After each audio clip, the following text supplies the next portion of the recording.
Pembunuhan sadis terhadap pengemudi taksi online kembali terjadi. Bahkan jasad korban yang diketahui hilang selama 15 hari ditemukan dalam kondisi mengenaskan, yakni tinggal tulang belulang.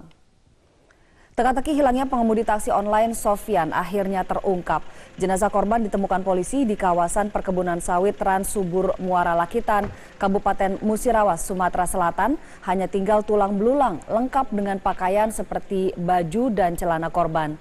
Ditemukannya jenazah korban diketahui usai polisi menangkap 1 dari 4 orang pelaku pembegalan terhadap korban, warga Kabupaten Muratara. Maksud kami warga Kabupaten Muratara. Dari keterangan pelaku, korban Sofyan dibunuh dengan cara dicekik dan selanjutnya dibuang di area perkebunan tersebut. Sebelumnya pada tanggal 29 Oktober lalu, Sofyan menghilang secara misterius usai mendapat order menarik penumpang dari depan Korem 044 Garuda Dempo dengan tujuan rumah makan di Simpang Bandara. Namun usai menarik penumpang, korban hilang kontak dan tidak bisa dihubungi lagi. Aksi begal terhadap driver taksi online di Palembang sudah terjadi sebanyak 5 kali dalam 2 tahun terakhir. 4 driver tewas dibunuh oleh kawanan begal serta 1 driver lainnya selamat karena dibuang di pinggir jalan oleh pelaku.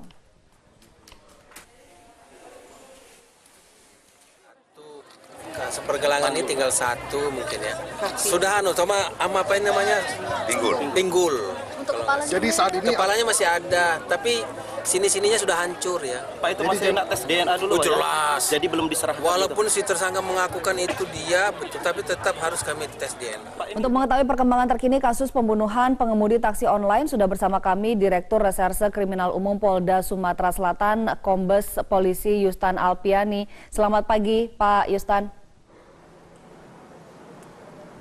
Selamat pagi, Mbak Ani. Ya, Pak Yustan, dari informasi yang tadi sudah disampaikan masih ada 1 pelaku yang masih dicari. Apakah identitasnya sudah diketahui, Pak?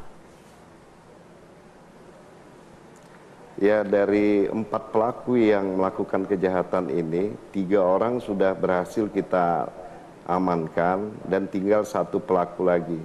Sedangkan untuk identitasnya ini sudah ada di tempat kami. Kami tinggal melakukan pengejaran lagi. Baik, ini juga diketahui ada pelaku yang masih di bawah umur, Pak. Apakah masih ada hubungan saudara dengan sesama pelaku lainnya? Memang ada salah satu dari 3 pelaku yang kami tangkap, itu atas nama FA, umurnya 16 tahun. Sedangkan antara mereka ini tidak ada hubungan keluarga, tetapi mereka hanya bertetangga di daerah Karangdapu. Baik, kami juga mendapatkan informasi bahwa kejadian serupa sudah 5 kali terjadi di wilayah Bapak. Apakah ini dilakukan oleh kawanan yang sama atau memang ada kelompok-kelompok yang berbeda?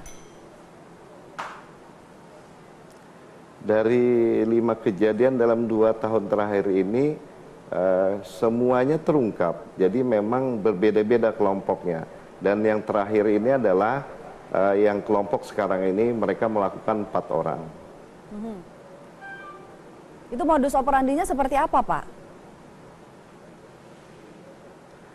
Jadi memang mereka mempunyai rencana yang dimotori oleh saudara AK, mengajak temannya untuk melakukan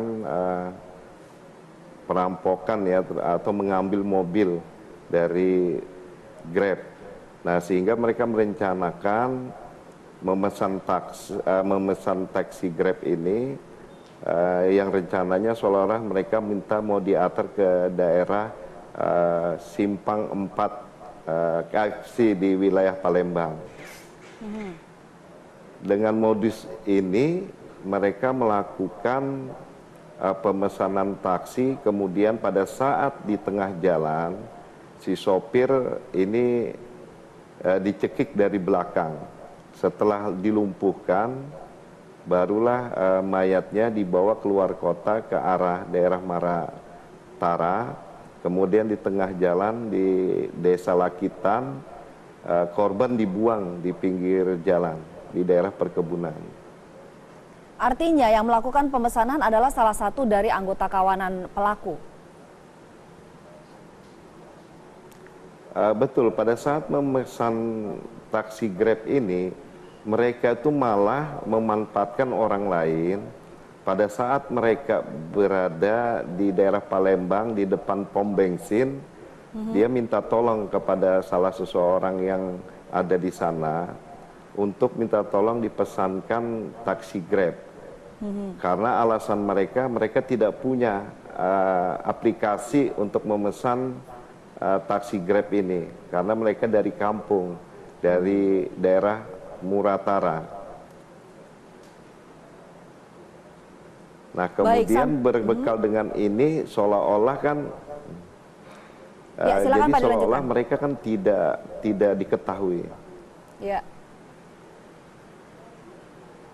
Sehingga melalui ini, tapi dari hasil penyelidikan kita dapat mengetahui dari informasi masyarakat-masyarakat yang pada saat mereka melakukan ini,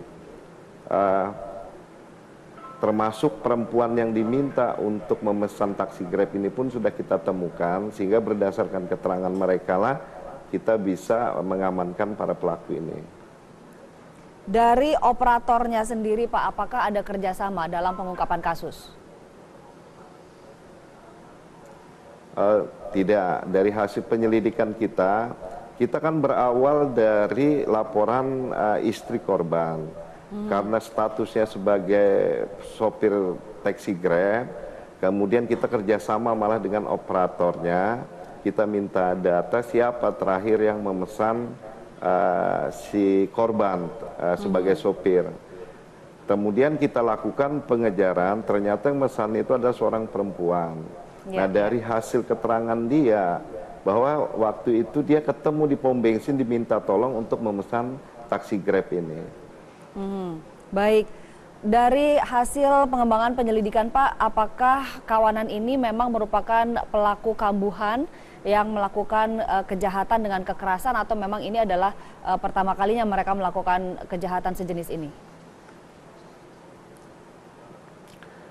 Kalau dari hasil penyelidikan kita sementara, memang dari 4 pelaku ini, kita lihat memang yang lebih dominan atau yang mengajak adalah saudara AK yang masih DPO ini.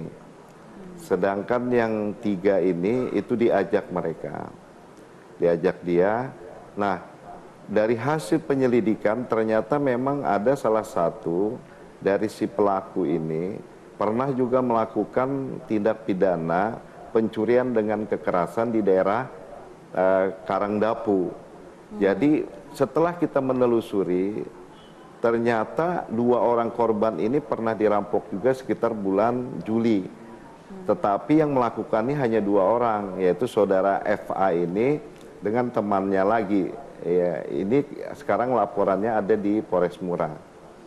Baik, hambatan yang dihadapi penyidik untuk mengungkap kasus ini apa, Pak? Karena korban dilaporkan hilang pada 30 Oktober, artinya ada sekitar 2 minggu lebih begitu waktu dari dilaporkannya hilang sampai ditemukan saat ini. Sementara kalau dari operator sendiri, Bapak mengatakan ada kerjasama yang baik begitu.